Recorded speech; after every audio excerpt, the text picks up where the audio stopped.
Welcome to RadCast, where science and soul converge in shaping the future of human potential. I'm your host, Dr. Melissa Grill-Peterson, and together we're stepping beyond limits to explore super longevity. Produced by the Coalition for Radical Life Extension, the visionaries behind RadFest, RadCast is more than a podcast.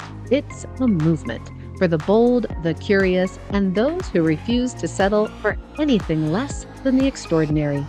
Together, we'll uncover the cutting-edge science, unknown strategies, and transformative practices, paving the way for a future of limitless potential. If you're ready to think bigger, dream bolder, and live longer, you're in the right place. This is RadCast. Now let's get ready to explore the future of life itself.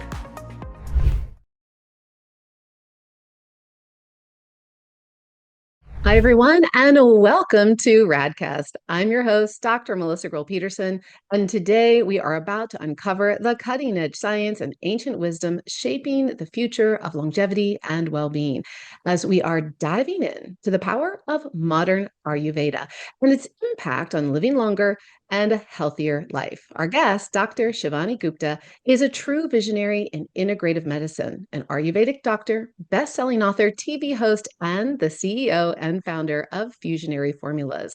Her groundbreaking work fuses Eastern Ayurveda with Western medicine science. She helps individuals heal naturally and thrive at every stage of life. From creating powerful herbal solutions to revolutionizing self-care, she is on a mission to help people reduce inflammation, reverse stress-related illness, and optimize their longevity. And we are going to have an amazing conversation today. Dr. Shivani, welcome to the show. It's a pleasure to have you with us. Thank you. Thanks for having me. Yeah, absolutely. I have been enjoying so much just getting to learn about you, and I know that our audience is going to really enjoy this conversation today. As I was kind of looking through things and just getting to appreciate you as this beautiful mind that you are, you've really kind of modernized Ayurveda and in a way that it makes it accessible and effective for today's world. What really led you on this path, and how has Ayurveda influenced your own health and longevity journey? Sure. So I grew up an immigrant child in the United States, and I definitely lived in two worlds, as some of us often do, where when I was home, it was all the Indian food, my house smelled like curry, and all of that. And when I was outside at school, I tried to fit in like an American kid. But growing up, it's interesting. I'd go to India every single year to visit my grandparents and my cousins. And when I got sick in India, my grandma would reach for the spice cabinet. So it was turmeric, ginger, cumin, different spices to heal the body. And I kept thinking, okay, that's weird. That's kind of smelly, but okay, if that's how you're going to heal me. And in the United States, when I'd go to the doctor, you'd go to the pediatrician, they'd write you a script for antibiotics, you'd take them, and then you'd just keep going on your way. And so by the time I got to high school, I was getting sick all the time chronically, catching colds, needing to take stronger and stronger antibiotics. Fast forward to college, I started getting really sick, and I was away from my parents in Boston, and I thought, I have to find a new way. Like, I can't be sick all the time just because I went to a party or I flew or I went to a gathering. Like, there has to be a better way. So I have this template that others have where I'm Yeah. healthy and strong. And so we were in India at that time during my college vacation one time, and I was so sick, I almost had to be hospitalized. And I looked at my parents and I said, you know what? Something's not working here. We have to Mm. try a different way. Something's just not right. And so I looked at them and said, Ayurveda and yoga is like the entire system of health and healing here in India. Can we go explore this? And so I went on a quest and I went on a journey and I just studied and soaked it up and lived in India and understood that this system is really powerful. Ayurveda teaches you a preventive lifestyle that can reverse chronic disease and then help you build this path to longevity and health. But it's really complex.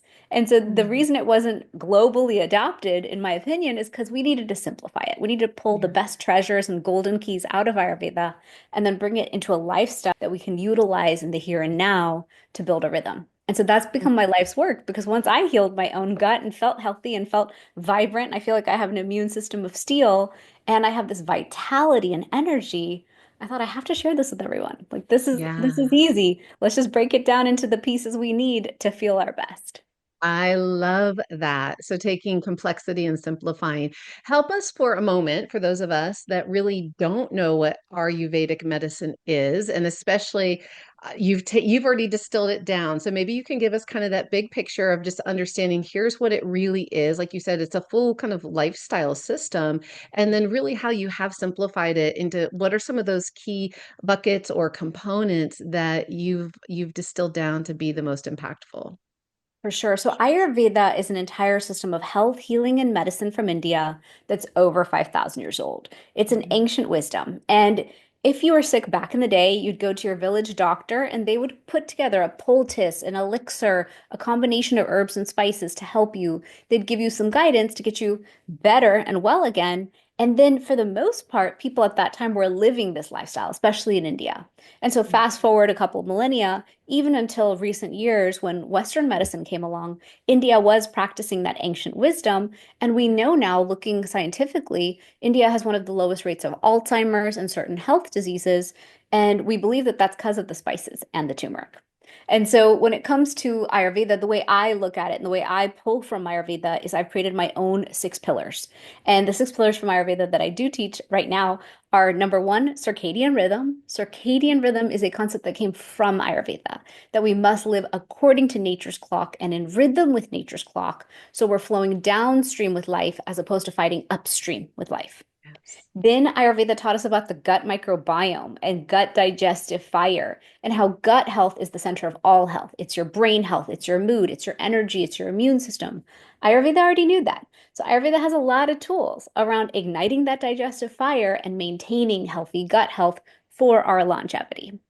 Then another big pillar is food. We're all obsessed with food, but Ayurveda very much spoke about how to eat, when to eat, what are the types of foods that are nourishing and rebuild your ojas, as we call it, your vitality and your strength in the body, and then Mhm. avoiding the foods that are kind of dead or dulling that are going to seep and take away that energy from us. Then another core pillar that I love is the self-care rituals. The self-care rituals are these daily rituals we can bring into our life that are detoxing, that are supportive of our longevity and our vibrant health. And they help build that circadian rhythm, especially in modern day times, because we get Yeah. so busy, it's easy to forget ourselves. And then Yeah. we also talk a lot about super spices, how super spices are this powerful toolkit you can reach into to reboot your health. And then finally, the last pillar, which is actually the biggest pillar, is something called doshas, or your elemental doshic balance and constitution. So we teach everyone you were born with a certain dosha, and you may become imbalanced into certain other doshic imbalances. But if we bring you back to your primary template, you're either air, fire, or earth primarily, then you can be at ease in your own body. You can feel whole, you can feel healthy, but you can also self-manage and calibrate to your constitution. That's your individual constitution makeup for the rest of your life. And that's Mm. it. That's my favorite 6 pillars from Ayurveda that I love to teach from. Those are perfect. You've organized them really well. Well done. So how do we determine our own dosha? Let's start from that point. Perfect. So on my website at drshivani.com, I have a dosha quiz. And people Okay. who take that quiz oftentimes email me right back and go, "How did you know all that about me?" And I'm like, well, if you're a pitta, I know the tendencies and I know them well. So we have certain tendencies. But one way to kind of self-diagnose, just listening to the podcast, is I can describe each constitution and you can kind of self-assess if you are one of those. So the Okay. first one is Vata. Vata is air and ether. This is someone who's thin and wiry. They tend to be taller or shorter than anyone in their demographic. They've got thin bones, so like thin wrists, thin features, long oval face, tend to have dry skin, dry brittle hair. This is someone who also has a tendency towards constipation, anxiety, or insomnia. Those are some of their negatives. Positives are they have this boundless energy. They have a mind that goes 200 miles a minute. They're creative. They're the artists. So a Vata person is someone who can go all day without eating. They can just have a juice here, a tea, a coffee, a little snack, and by dinner they're like, "Oh, I forgot to eat." And that's a certain template. And it was interesting when the pandemic started, the Vatas were like, "I'm running 14 miles a day. I can't sit still." And so that was just an Mm. indication. Vatas are always in motion and they have this like tornado, constantly in motion, busybody energy to them. And so think about that for yourself. Do you carry a lot of vata in your life? Then when it comes to pitta, Pitta, we pronounce it pitta in the West. Pitta people are fire with some water. I happen to be a pitta. Pitta people are medium bodied, tend to have reddish skin, tend to have reddish hair or early graying. Pitta people are very fiery. So they tend to be ambitious, go-getters, driven, entrepreneurial, sharp in their words, sharp in their thinking. Their tendency in their imbalance is they're like a volcano. They'll erupt, they'll explode, they'll melt down. And so it's important for a pitta to stay cool, calm, and collected. And pittas get really hangry as well. So if you're one of those people with that appetite and you have to eat before you talk to people, that shows you that you're a pitta person. And I have a whole toolkit to help pittas stay back. Dr. Shivani, I thought that was just being Italian. Maybe, maybe. I've lived in Italy for in college. I wonder if the predominant dosha of an Italian is pitta. Could be. It very much could be. You never know. So yeah, so Can pitta, tell I self-identify with being a yeah, pitta. Please continue. yeah, sure. So pitta people tend to be like always on the move, always on the go, and need help to cool down, calm down. Pittas tend to be inflamed, tend to love their spicy hot food all the time, which is what we shouldn't eat. We should be eating cooling, balancing foods. So that's a pitta person. And then finally you have kapha. Kapha is someone who's earth energy with water. So this is that person in your life who's bigger boned, stronger. They can lift heavier. They have this they have the features of like curly, round features, curly, oily hair, oilier skin. This is someone who's very Mother Earth energy in your life, very grounded. So they're very one thing at a time. They even talk like one thing at a time. I'm going to do one thing at a time. They tend to have big, heavy slumbers. So this is your person who can sleep 10 hours a day. This is someone who they're going to get everything done, but it'll be like at the tortoise pace to winning. And they also can have a tendency towards a slower metabolism. So we often talk to kaphas about like we need to get your energy moving in the morning because we know once a kapha person sits down in the evening, they're just not going to move again. They're done. They're done with their day. And so kapha people just need support in not feeling sluggish, not feeling like they're being judged for being Yeah. that Mother Earth loyal, caretaking energy. And so Mm. it's just about seeing the positives in all the doshas, knowing the tendencies, knowing what can lead you to being imbalanced, and then bringing you back to center. The longevity revolution is about more than just searching online for a few hacks, or any one of us moving our biomarkers in the right direction. It's about coming together to learn, share, to connect, and create the unlimited future we want. That's why you need to be at RadFest 2025 in Las Vegas from July 10th to the 13th. RadFest, the revolution against aging and death, is proud to be partnering for the first time with Dr. Aubrey de Grey and Longevity Escape Velocity Foundation to form the single most comprehensive, advanced, informative, and inspiring event on age reversal for a general audience. Meet the people you want to make forever with. RadFest 2025. Take advantage of lower advanced pricing now at radfest.com. I love it. What a beautiful way. And I can appreciate why you would get those emails right away saying, "How did you know all this about me?" Because it is so fascinating, right? Like just the way you described. And I'm like, "Oh, yeah, that one's totally me." And I know our listeners right now they're all saying, "Hey, I was this, I want you guys to definitely make some comments beneath this episode. What Dasha are you, right? Like what did you just learn about yourself? Because it is very enlightening when we have just a moment where we are reflected and we feel like, I know you've heard this before, like, it makes sense to me. No, you see me. Oh, you get me. And I can appreciate, especially in healthcare, that that creates such an immediate rapport and bonding, right, with patients and their Yeah. practitioner. Because when we actually really feel seen in any type of relationship context, whether it's personal, professional, otherwise, it just really lets us lean in and feel more trusting and more open to the process. So I think that's a beautiful roadmap. I love that you've taken us there. So now as we continue to kind of pull back the layers and explain the connection around longevity, let's go to one of the central tenets that you talk about, and it's a core feature of your work, is the gut microbiome. And Yeah. let's really explore that through the Ayurvedic principles and your pillars of the connection of how can our gut microbiome help us live longer, better. So in Ayurveda, we talk a lot about gut health because it is the center of all health.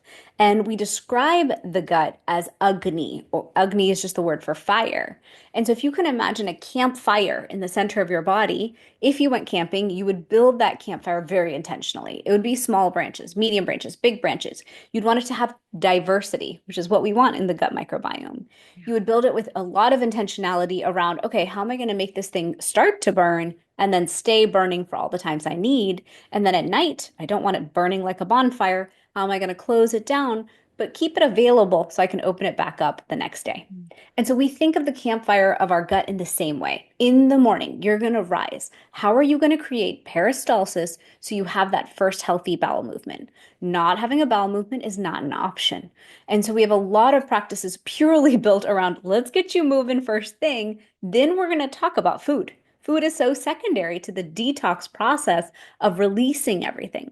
And so some simple habits for the morning are have a copper-lined cup with water in it by your bedside and drink that water before you start your day, just to create the hydration that'll create peristalsis. Let's say you don't poop in the morning. Have aloe vera juice ready and have that as your, oh my gosh, I know I need to go. Let me have half a cup of this, and then that'll help me. We also teach about having lemon water, hot lemon water first thing, or ginger lemon tea, because we know that's going to assist the process. And it'll also alkaline and it's supportive of the gut digestion because that ginger is going to ignite the digestive fire, so will the hot water. And so it's a lot of practices around start your day right. And then once you start your day, we teach about having 3 square meals a day, breakfast, lunch, and dinner. I know nowadays we talk a lot about fasting. Fasting was also part of Ayurveda. We want at least at a minimum a 12-hour fast. If you want to go for more, that's fine. But making sure that you eat, I mean, at a minimum, we do want those 3 meals a day. So however you want to fit those into your windows. So then Ayurveda teaches that on the circadian clock, 10 to 2 is the most important time of day to eat your biggest meal. And so fitting in that meal 10 to 2 is when you have the biggest gut digestive support to process, digest, and assimilate your nutrients. So let's say you have lunch and it's like a salad, nothing great on it. That's a wasted opportunity. Get your protein in, nuts and seeds, raw foods, greens, whatever's hard for your system to digest based on your constitution and your dosha. That's your opportunity to get the best food in, sprouts, all those things. And we have modern science now that says that that meal is very key in terms of our absorption and our digestive enzymes ready to support us for that meal. Then fast forward, we talk about high tea and an afternoon snack. We also talk about skipping that and learning how to just have 3 meals and not be a snacker. Why? Because we're not meant to keep opening that fire and keep it running all day long. We're meant to use it, use the fuel we have for it, and then close it back down. I do take a snack because I'm a pitta, and so I need support before dinner. Otherwise, I'll eat a bigger dinner than I should. And then dinner, we talk about it being a smaller meal, easy to digest, soups and stews, keep it light. And so what's interesting is so many of us are programmed based on our cultures to have a beautiful big dinner at night. And Ayurveda says, don't do that. Go for easier, finish dinner by 7 so that on the circadian clock, you've had 3 hours before bedtime to digest that meal. Because digesting that meal fully before bedtime, before 10 o'clock is important. Because again, on that circadian clock, 10 to 2 is when we're going to detox at night. And so finishing the meal on time is now going to allow that fire to rest, and a different fire is going to open to clear lymphatics, clear the glymphatic system, and support detoxification, rejuvenation. And so really gut digestive fire is this overarching concept of understanding the idea that you're in charge of building your fire. You're in charge of maintaining it. If you have a stressful life or you have different events that come up, let's say there's something tragic in the family or in your life, it's going to harm your fire. And then you're going to have to lovingly rebuild it because that is your gut microbiome. Are you ready to redefine aging and unlock your full potential as a longevity leader? At the Human Longevity Institute, our world-class certification programs train doctors, coaches, and wellness professionals how to deliver cutting-edge integrative longevity health solutions so people can live better today for longer, healthier, and more vibrant tomorrows. If you're ready to join the longevity revolution, visit humanlongevityinstitute.com to enroll and become a practitioner today. Such an elegantly simple way to share and to really highlight that innate wisdom, that innate intelligence that is at play, and how we can work with our bodies versus against it. And it's so interesting. So let's talk for a moment, from your perspective and the clients that you're working with, how you're seeing, again, I know but we all do it. Let's talk about the dysregulation. So to get in balance, the way you just explained, kind of foundation number one, gut health, and we want to get things moving. We want to tend to that fire. Like it's just so beautiful. And yet you're seeing a lot of people do you see a lot of people out of rhythm with that natural flow of how we can tend to this fire? And Yes, 2000%. yeah, the majority of us. Hey, there's no judgment, gang. It is modern life. It's the gift and the curse of how we are living today. So you start with helping them to realize the importance of just getting things moving in the morning. What's maybe one of the next places when you see a lot of imbalance, dysregulation, and the end goal is we want to get this fire tended to, we want to get them in harmony with these pillars. We're going to start with a very simple baby step in the morning and just kind of get them in motion there. What's maybe one of the next things that would be really important? Just a little small step. Maybe it's one of your self-care practices or rituals that help us to start to find our way into this, to aligning with these beautiful circadian rhythms. I'm a huge advocate of those as well myself. But just from your expertise, what's that next little nudge? There's two. The next best nudge that I have is using a copper tongue scraper in the morning from the Mm, self-care rituals. So gut digestive fire can be ignited in the morning, but oftentimes we're just like waking up, we're on our phones on social, not connected to the body or to the sun or nature yet. So in Ayurveda, we really want you to wake up, hydrate, brush your teeth. Next step is use that copper tongue scraper and gently scrape the tongue 7 to 14 times. And what that's going to do is just like in reflexology, all of our organs are reflected on the bottom of our feet. In Ayurveda, all our organs are reflected on our tongue.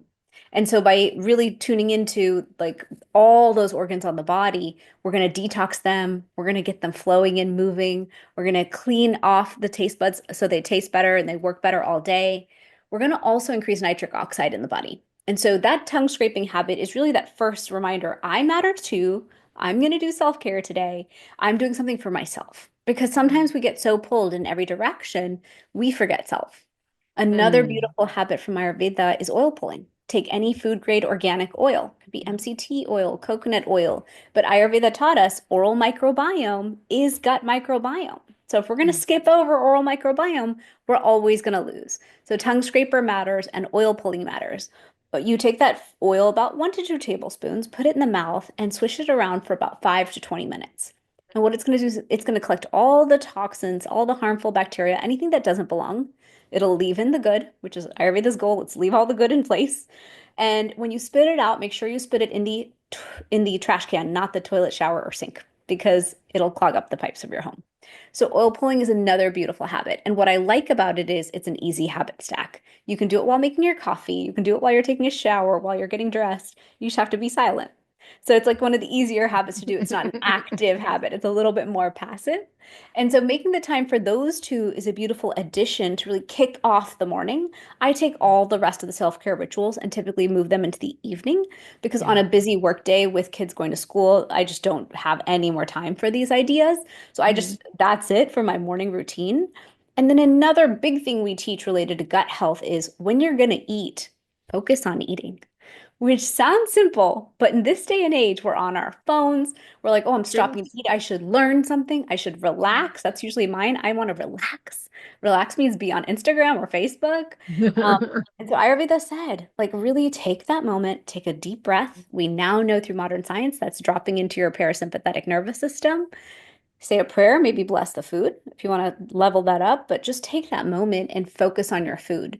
And don't have any beverages 30 minutes before or 30 minutes after your meal, which is hard because a lot of us forget to hydrate. We hit a meal time, then we realize we're thirsty. And so it's this art of conscious hydration away from your meals. I teach that as tea time is me time. Pause 3, 4, 5 times a day. Have a delicious cup of tea Let it warm you from the insides and take that break and just ask yourself, am I tired? Am I hungry? What do I need to do for today to be better? Have I taken my supplements? And my own intuition is very trained now to come back to me and say, you need to cancel that idea you said to yes to. You need to cancel that date. No, cancel that meeting. Your intuition is trying to talk to you, but do you ever leave space for it to do Yeah. so? And so Yeah. these are all little habits, but they all add up to you building a rhythm, a circadian rhythm tied to your gut health practices, which is a big key piece to our longevity. Gut health is all health. It's immune, it's our brain health, it's our anti-dementia plan, it's Mhm. vagus nerve, it's mood, it's vitality. To me, it's everything.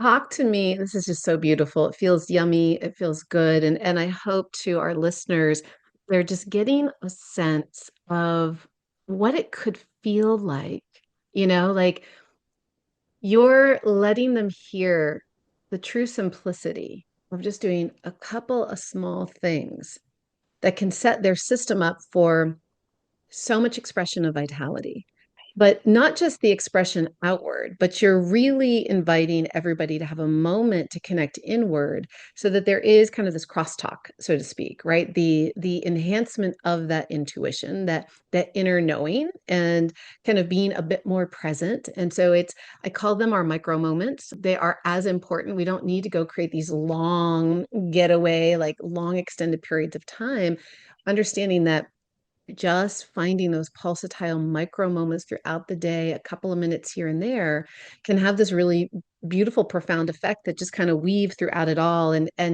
allow us to just do more of what we want to do, which is just expressing more aliveness, right? Like having more in the moment. And I love everything you're sharing. So first of all, I just wanted to reflect that back and say thank you, but I do have a question that maybe you'll take a moment and share some professional insight on. So, a lot of people use mouthwash. Yeah.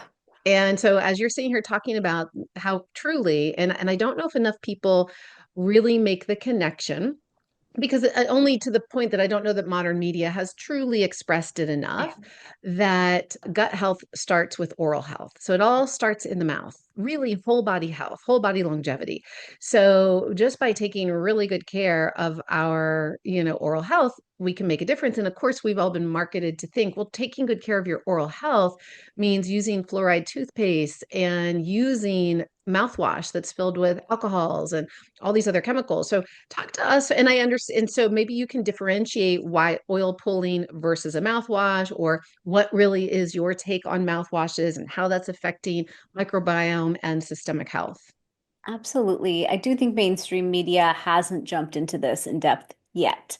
And I think in the functional medicine, integrative, holistic medicine space, we have been talking about this for a few decades now, but haven't done a great enough job of sharing this message. So I've known for a long time that a lot of the reasons I have gut health issues is the toxic burden that I carry. And I grew up in the West, like most of us. Maybe not everyone listening to the podcast. Maybe this is a beautiful global podcast, but in the West, we have quite a toxic burden between the water and the air and the glyphosate and the list goes on and on, unfortunately. So our job is to constantly clean, clear, and detox the body. But our job is not to kill everything in the body constantly and then ask it to hopefully rebuild without Right. even giving it the building blocks. Like when I took those antibiotics and took Augmentin month after month through high school, there was never a conversation around a probiotic. They were like, have some yogurt with it. Now, when I look at my kids, I'm like, we're dropping medical grade probiotics in the system consistently. I don't know what hand soap you're using at school. That could be antibacterial. I don't know the chemicals they're using. So coming back to oral health, I have always used toothpaste without fluoride. Now, finally, the scientific studies are widely being shared around fluoride in our water and the harmful effects that it has on our brains and on our bodies. So the sooner we can get into more natural toothpaste, the better. And if you go to your health food store, you can see many of them there. They have neem, which is from Ayurveda. Neem is a plant that we use for really cleaning the body. Anything you want to detox, neem is a very powerful tool. And there's a lot of others as well. Now, when it comes to mouthwash, it's funny. The other day, my son was using mouthwash, and I looked at him like, where did you find that in this house? Like, I've never bought mouthwash because, oh, it's like from the dentist, and daddy said I should use it. And I just looked at him like, it kills off all the nitric oxide. It's just a chemical bath for your mouth. How can you do that? And so I took it away, threw it in the trash, and was like, no, I'm not, no. So, oral microbiome, according to Ayurveda, is the communication system between that first point of entry of any food or liquid into the system, and your body's going to judge, is that poison? Is it good? Is it nutritious? What am I going to do with it? This Yeah. person's consuming it anyway, and they're going to send it down the pipe. And that's when our gut microbiome gets to release the correct enzymes and acids to process that food. That food has a nutritional or anti-nutrient effect on the body. And so oil pulling, tongue scraping, using ghee in our lives, a lot of these habits that we teach are all to support our body in Mhm. building a healthier microbiome and building better communication. The biggest point is that communication. So by using things that kill all the microbiomes, we're basically turning off all communication and thus harming our ability to digest and process anything that we then consume, which is kind of ridiculous if you know the level of food quality we have nowadays. So if our food is lacking in nutrition, our gut microbiome isn't strong, and we're killing off things in the oral microbiome, that's when we're really setting ourselves up for a lack of success, lack of longevity for sure. I love how you talk about the communication. That's really beautiful. I want to go back for one moment. You made a really important statement that I want our audience to hear. When you saw your son using that mouthwash and you're like, it kills, it's this chemical bath and it kills your nitric oxide production. Talk about that for a moment and talk about the importance of nitric oxide systemically in our overall health and longevity. Absolutely. So we know now through longevity science that there's so many different compounds, chemicals, reactions in our system that matter. Nitric oxide being one because it's carrying blood flow, nutrition, oxygen into different parts. And what's interesting is turmeric, which I've studied more in depth than anything else, increases nitric oxide production in the body. And so we want everything in the body to get nutrition. The problem is nowadays we're kind of cutting ourselves off at the path of absorption. We're all inflamed. We're suffering from something called inflammaging. A lot of our lymphatic systems are really backed up, and so we're not really processing or moving anything properly. So the last thing we want to do is turn off the good processes in the body and then only support these negative processes that come up, which is congestion, inflammation, and things like that. And so I really do think of it as keep everything good, but don't kill off, like, don't use heavy antibiotic use and bad things, too many drugs and chemicals. Instead, let's look for those natural remedies. Let's build that pharmacy, FA, into our lives, where we're consuming these spices and herbs and superfoods, basically. Super spices is what I call them, to create more of the support in the system. So let's talk about a few of those super spices because that's really, I'm sure, a lot of your scientific work that you've put into your fusionary formulas. And you just said that you've done you probably your most research around turmeric. And obviously from an ancient perspective, as you said, growing up when you were in India, they'd reach for the spice cabinet versus here we reach for a script. So let's talk about these key spices, some of the most important ones that we should know about. And are they something that we want to be cooking with? Do we want to be eating? Like, how do we think about including them? And when and why should we consider these super spices? Talk to us a little bit about those. Sure. So my number one favorite spice on earth is turmeric. My entire PhD dissertation was on turmeric. I was sitting in herbology class of Ayurveda and they were explaining herb after herb. They're like, your coriander, which is cilantro seeds, does this. It has heavy metal detoxing support for the system. It's cooling to the system. So really wonderful for the pittas to reach for cilantro. Then we talked about cumin seeds, how they ignite digestion. They help pre-digest hard to digest foods. So that's why, as Indians, we use cumin seeds and we heat them in oil or butter or ghee before we put any lentils or beans on top for the cooking process. Because we know that hard to digest foods, all you have to do is use cumin. So meat and things like that, you can play with that as well. And then we talked about fennel, fenugreek. I mean, there's a lot of spices in an Indian household. But when they got to turmeric, I was like, turmeric does all that? Do you know my family history? My whole family is diabetic, inflamed, ends up with heart attack and stroke. Like, how can you tell me that one spice has all this power? There's no way. And so then when I embarked on my dissertation, I just wanted to dive into the science and see how can Ayurveda have said this 5,000 years ago? And in modern day science, we're not truly applying this. Like we should be using this across the board. And so I studied in depth for years. And what I love about turmeric is it's anti-inflammatory, which is why there's over 17,000 scientific studies and review papers now on it. It's so anti-inflammatory without having side effects that there's this fascination around chronic joint pain, chronic metabolic disease. Like, how can it be so beautifully anti-inflammatory and approach and attack and affect so many different pathways? NF-kappa B, TNF alpha, interleukin 6, the list goes on and on. So that's part one. Then it's also an antioxidant. So it reverses oxidation in the system, reverses the things causing oxidation. And we know that when we're oxidating as we age, it's part of why there's this inflammation oxidation problem that's happening in the system. We also know that it's part of rusting in the system. So the fact that we're aging and getting so stiff is oxidation in the system. So the fact that it reverses that is a big anti-aging longevity piece.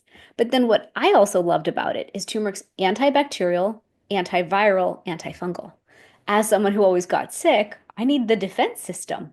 That was like really interesting to me that it's so immune modulating. It's anti-H. pylori, it's anti-candida, it's anti-obesity. It affects the same pathways as metformin. It has this powerful effect on gut microbiome, helps with gut microbiome lining. It's gut microbiome supportive because of its antibacterial properties only in a good way. It's a good antimicrobe, but without killing off the good bacteria that we have. And then it's also such a powerful longevity tool. I presented at A4M Vegas a few years ago, and I talked about how it impacts sirtuins, it affects AMPK pathways, it has a senolytic effect in the system. When we have zombie cells in our system, it's like the ultimate janitor and goes there and kills off all those zombie cells that are wreaking havoc and causing damage in our system. It causes cell apoptosis, which is cell death to cells that don't belong. So when we talk about longevity, I really think of longevity as how do you build the most vital system that's so Mhm. healthy and supported, that has all the robustness and tools it needs over a long period of time? And then what are those tools you're going to invest in along the way to support gut health, lymphatic system, but also keep that inflammation down? Because we know we are having inflammation as a problem. And so turmeric does all of that and so much more. Like it would take an hour to go over all the science, but that's like my summary of the power of turmeric. It's very powerful. And it sounds like something that we're all, so of course, now everybody's going to be so curious. So let's talk for a moment about the best ways. How much do we need? The best ways to get it? Are we cooking? Are we getting the spice and adding it into our food in an amount that's going to move the needle in our system, whether we are already inflamed and we want to use it in a more corrective way, or we're in a great state of vitality and we just kind of want to stay ahead of it, right? We want to just support our body in a more proactive way. How do we want to be thinking about quantity, consumption, right amount, right dosing? Sure. So when it comes to a lot of the super spices, you can use them in plant form, raw form. It's not like raw is bad. In the case of turmeric, we didn't use raw turmeric in the ancient Indian cultures much. We always took turmeric and dried it into the spice. And when you take that spice turmeric and use it, you're using a much more concentrated version. You're going to get a much more concentrated ability to get the effects from it.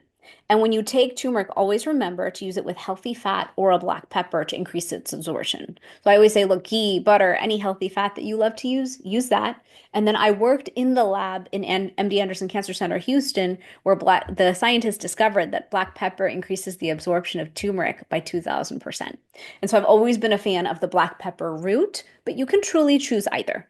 And then when it comes to using it in the extract form, what most people don't realize is out of the entire turmeric plant, only 3% of it is the curcuminoids. And out of that 3%, Mhm. only the one curcumin is the most effective at reducing inflammation. And so a lot of times people are showing me different supplements they're buying, and the supplements will say curcuma longa. Curcuma longa is just the plant name. That's taking the spice turmeric and putting it into a veggie cap. And half the time they don't put black pepper or a healthy fat in there. And I'm like, what are you guys doing? You're wasting our time. You're creating something because it's trendy or it's a fad, but that's not the right way to really create a change in the body. In the science and in the literature, we've seen that taking 500 milligrams of curcumin per day with black pepper will significantly reduce inflammation in the system. And we've seen I wouldn't say hundreds of studies, but we've seen many studies, including double-blind placebo-controlled trials, showing the efficacy of curcumin in that form for chronic joint pain. And then anecdotally, for the last 10 years, working with curcumin and working alongside doctors and pushing for more clinical research, I have seen that to work as well. So twice a day, 500 milligrams of curcumin when extracted properly. Now, there's a whole variation in the supplement world. I have been astounded at the variations that exist. But know this, that when you take that curcumin, it's important that they be in the correct proportion of those three curcuminoids, that you buy something standardized to 95% because that standardization matters, and then that it has something to increase that absorption significantly. And so I've seen that myself. People say, I can walk again, I can move again. My hands were not working and I couldn't open bottles, and now I've kept my function. And all sorts of inflammatory issues, gingivitis, like you name it. Hair, skin, and nails is affected when we increase blood flow in the system. So that's been a beautiful byproduct of taking more turmeric. I personally take a much higher dose of turmeric because I want that anti-inflammatory effect, that longevity effect, but I also need that antibacterial, antiviral effect having children. And so Yeah. I take like 3 grams a day. We know we can take up to 8 grams a day safely of curcumin. So that's important to know. And then we also know we should not recommend it to patients who are on blood thinners because it does have a vasodilating effect. So it's Okay. beneficial, but it's also detrimental if you're on a blood thinner. So for our audience to be really specific. So again, as you say, turmeric, and then you're like, okay, and you gave us an understanding that turmeric, as we really look at what that plant is, the part that's kind of got all the magic is the curcumin. Yes. And and so now on the market, if we go to the store, we can buy turmeric, we can buy curcumin. It can be very confusing from a layperson standpoint.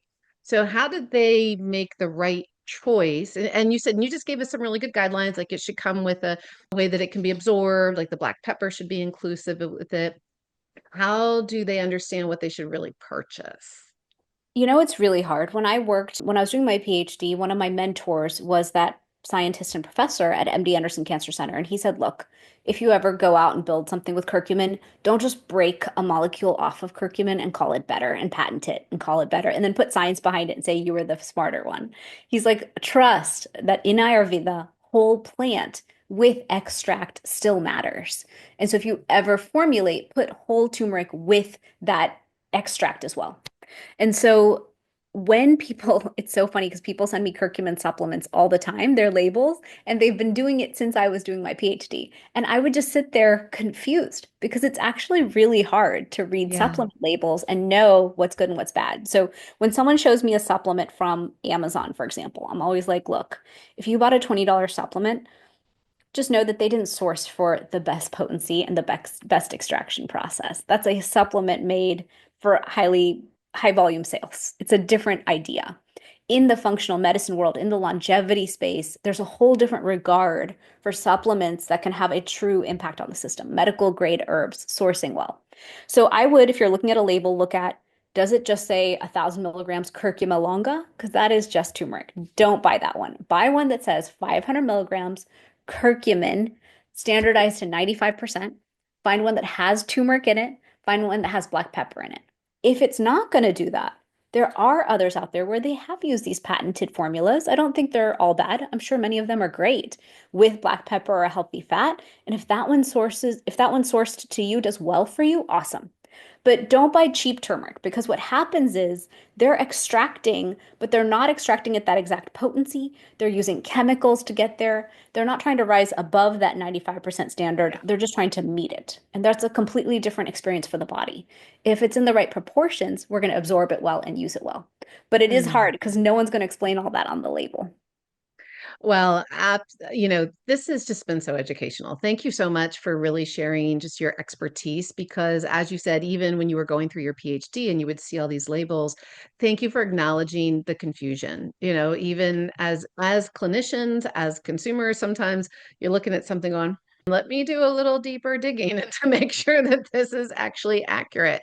So I do appreciate that. And obviously, you guys, we'll make sure to include a lot of links in the show notes, and you'll be able to access all the great resources that Dr. Shivani has, because she's got formulations. She's an expert in this, and so whether you're wanting to take the quiz and really dive a little deeper into your dosha, or you want to know where to get really high quality, appropriate supplements that could support your overall longevity health, she's going to be a great resource for that. So I know I only get you for a few more minutes, and so let's talk about your personal longevity stack. So Sure. you teach the system, you've simplified the system, you've made it your life's work, which I just congratulate you on. You exemplify it. So when you boil it all down, what's kind of your daily personal longevity and health optimization routine? I love this question. I know, so I have like my ideal and then I have my what I do. Here's what I actually do, because the ideal is I would teach you everything that I teach. My daily routine is wake up, touch the ground, touch my forehead, and tune in for the day and set my intention. And we know that when we're touching the ground, we're squishing our internal organs, hopefully inspiring peristalsis. So I've cured many people's constipation just with that simple habit. So set the intention for the day so that that energy will reverberate throughout my day. And mine is almost always peace. May I please have peace today? And that's the intention I start with. Then I move on into the bathroom. It's brush my teeth, tongue scraper, not always oil pulling. Oil pulling is like 3 days a week, only if I know I can get the kids out the door without talking to them, which is a little hard to do. So sometimes that's like a come back home and get ready for the day after I've dropped them. Then you can oil pull because you don't have to talk to anybody. Um, I get my day started. I make sure I hydrate, and that bowel movement's important to me. If I haven't gone, I am an aloe vera juice girl. As I'm heating my morning tea water, I always make sure I'm having hot lemon water first thing before I caffeinate. If it's a heavy lift day, then I have to, like today, I'll have a toast or something in the morning with my tea before I start because I want that power and energy in my lifting day. I will get home and then I will, so every other day I'm working from home or my business office. If it's my business office day, I have everything packed and ready for the day. So it's like afterwards, I got to change and get to work. At work, I already have a perfect situation of tea kettles and really healthy snacks and things. I also have my supplements at work and at home because I'm not going to remember to carry all the supplements around all the time. So if I forget electrolytes, if I forget probiotic, I just keep a set at work now because otherwise I'll be frustrated that I'll miss out. I always pack my office lunch the night before. So it's a combination of leftovers. So I have the time to think through, okay, like what's the 20, 30 grams of protein? What are your greens? What are you carrying? And then I keep some superfoods at work, like walnuts and things that I can carry and add right into lunch. So lunch is always good. Then through my workday, I want to stay hydrated. I make sure my supplement stack for the morning happens right in that mid-morning time. Mhm. In the afternoon before I leave to pick up my kiddos, I make sure to pause for tea time as me time because that's my transition point of, okay, you're going to go 100 miles an hour in your company, you get excited. That's a different pace than motherhood. And so to shift has really changed my quality of life as a mom because I don't come at the kids with that work energy. I come like, okay, I'm ready for motherhood. Now I have a whole separate set of agendas to have healthy, organic, beautiful kids. I've got to shift into a nicer mode to get that done. And then in my evenings now, because I have teenagers and they don't need me, I've started habit stacking even more because if they don't need me, I can have my perfect healthy dinner. I can walk in nature to help balance that blood sugar. I take a circadian walk to tune into the evening. And then I've invested in different things like a PEMF mat for my office chair. So all day I'm sitting on that. Or I have a new Therasage infrared sauna in my house. Mhm. So I can just Nice. hop in there in the evening, get 30 minutes done, maybe watch a show or read a book. And that's my investment in my detoxing for daily life. And then I really honor bedtime. So by 9 o'clock, I get in bed, despite my whole household not wanting to be in bed. And I'll start doing like deep sleep tea with my Ayurvedic herbs. I'll do a little stretching. I'll read. Sometimes I'll do sauna plus Epsom salt bath. And then I take my shower. And I really want to settle into perfect sleep by 10. And so I Yeah. have a lot of different things there with like Ayurvedic oils and things like that. So to me, sleep is the key to Yeah. vitality and longevity. So I've got to plan for that sleep to be wonderful for the next day. I love that. So intentional. And you just gave, first of all, thank you for sharing that. And I think one of the things that you highlighted so beautifully is, and it's important for all of us, regardless of what stage of life we're at, we all wear different hats throughout any day. whether we are running corporations, we are parents, we are working with somebody for somebody, we're retired, we're going back to school in another part of our life and like starting a whole new chapter. Like there's so many endless possibilities of what our realities are every day. And yet, from different points, we interface with different people and have different obligations and different connections and different relationships. And I love how you highlighted when right before going to get the kids, the tea time, me time of just being very intentional.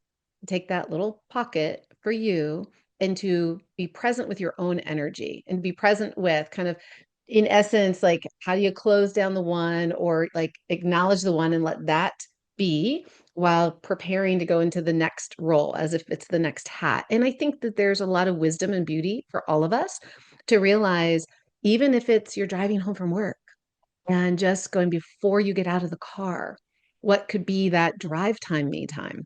What could be those micro moments where you get to say, okay, and what's next? And how do I want to show up? The idea is really, how do I choose to show up in this moment, in this situation, with these people that I love, adore, care for myself, for them? And so I really want to thank you for that. I think that is something we all get to appreciate even more than probably we remember to do.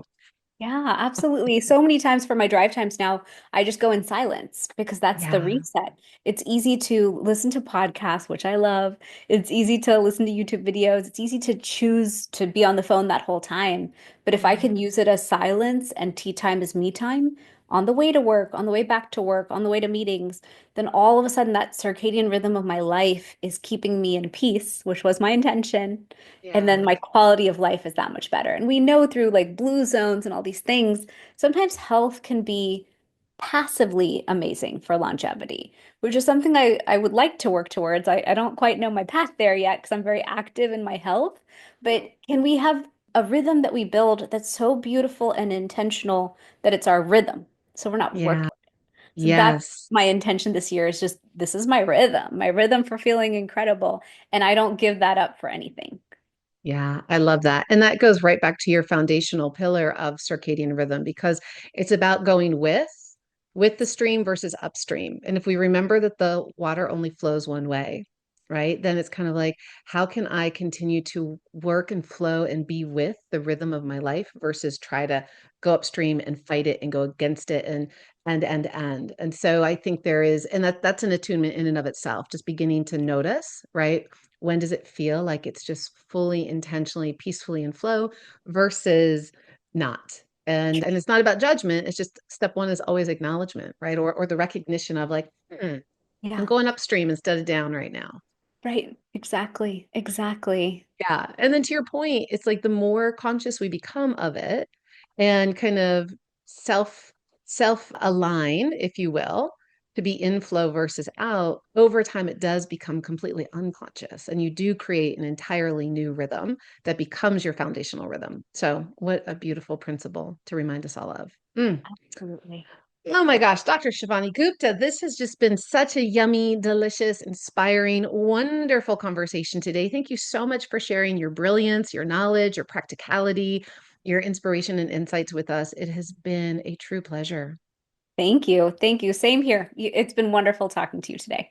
Yeah. So again, please let everybody know, listeners, it'll be in the show notes. But if you are listening, you're driving or something right now, please tell them where they can find out all about you, about your work, your formulations, everything that is Dr. Shivani Gupta. Absolutely. So my website is my name, shivanigupta.com, and I'm at dr.shivanigupta on Instagram. So those are the two best places to find me and all the work that I do. Amazing. We are so excited. So we'll make sure to have some goodies and resources from today's conversation. Like I said, links in the show notes. Thank you guys for tuning in. And now listen, if you want to get to meet and hear and be inspired from amazing humans just like this phenomenal woman, then you want to make sure that you are joining us this summer in Las Vegas, Nevada for the 10-year RadFest anniversary. And it is the premier place where both the experts and the enthusiasts alike come together and really unify website around the science and the solutions to living better today for longer and more vibrant tomorrows. So make sure you'll check that out in the show notes as well, so you can get those early tickets. I'd love to see you there. We might even be doing some live air streaming, and so we'll all be hands on deck. So it'll be great to get to meet all of you, all of our listeners, all of our community. So make sure to show up. And as far as today, thanks for tuning in. Be sure to like, subscribe, share, do all the good things. If you enjoyed this podcast, we want to hear about it. We want to know about it. And until next time, continue to be bold, stay curious, and express your greatest states of aliveness. Thanks for tuning in. Thank you for joining us on RAADcast, where science and soul ignite the future of radical life extension. Be sure to visit us over at radfest.com. There you can engage with like minds in the super longevity movement and find out about upcoming conferences and events. If you're inspired by today's episode, be sure to subscribe, leave a review, and share it with someone who's ready to live bigger, bolder, and longer. Stay curious, and we'll see you next time on RAADcast.